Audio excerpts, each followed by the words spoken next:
Hello बच्चों, let's read the question. Question says that if theta is the angle between two lines with slopes m1 and m2, what is the tan theta?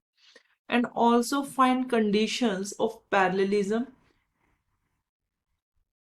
coincidence and perpendicularity. Now, key concept, if we have two lines, that is straight lines,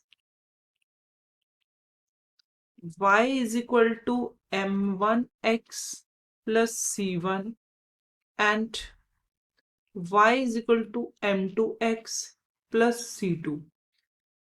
Here the m1 and m2 are slopes. That is m1 is equal to tan alpha 1 and m2 is equal to tan alpha 2, where alpha 1 and alpha 2 are the inclinations of lines with x-axis. Now हमें given है कि theta is the angle between two lines with the slope m1 and m2. तो हम कह सकते हैं कि फिर tan थीटा, तो अगर हम देखें तो थीटा दो लाइंस में अगर हमारा अल्फा 1 एंड अल्फा 2 एंगल बनेगा, if alpha 1 and alpha 2 are two angles, then angles makes with x-axis makes lines with x-axis, then we can say theta is equal to alpha 1 minus alpha 2. It is the difference. Then taking tan to both sides, tan theta and tan alpha 1, tan alpha 2. It means we can write tan alpha 1 minus tan alpha 2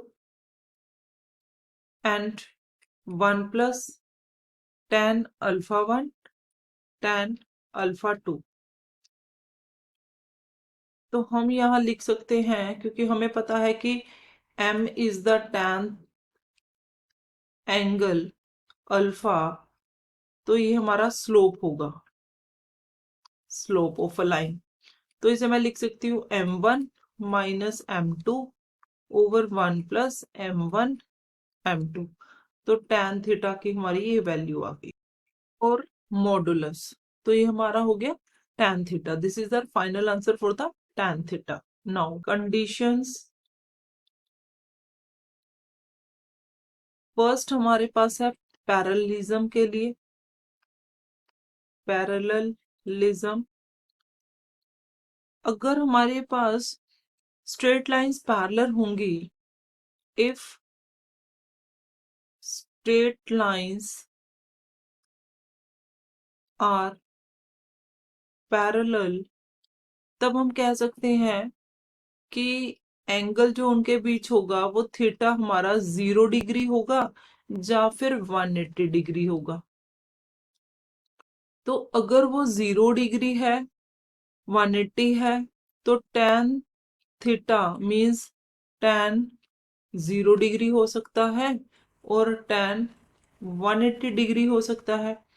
तो इसका मतलब मैं इसे लिख सकती हूँ कि tan theta हमारे पास आया था m1 minus m2 over 1 plus m1 m2 is equal to 0. तो इसका मतलब m1 minus m2 is equal to 0. This implies m1 is equal to m2. तो ये हमारी कंडीशन हो गई. नाउ फॉर सेकेंड पार्ट, अब हमने चेक करना है को इंसिडेंस के लिए। को इंसिडेंस तब होंगी स्ट्रेट लाइंस,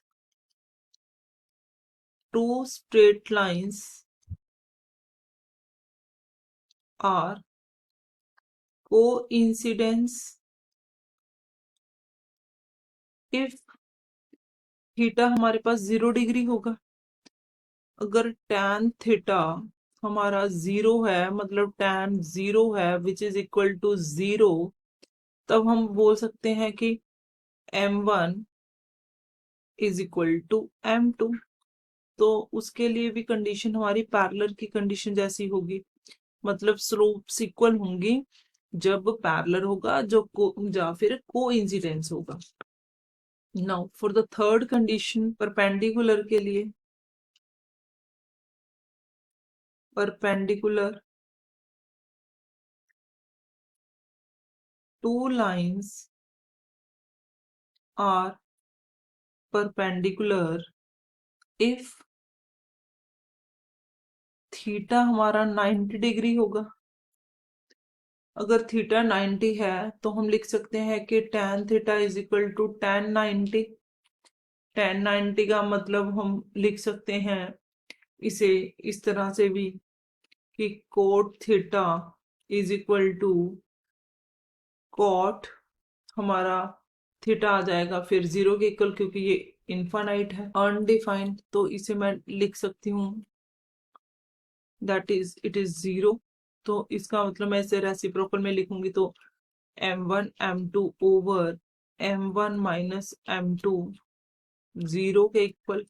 तो दिस इंप्लाइज हम लिख सकते हैं 1 plus m1 m2 is equal to 0। तो this implies m1 m2 is equal to -1, ये -1 के इक्वल हो गया।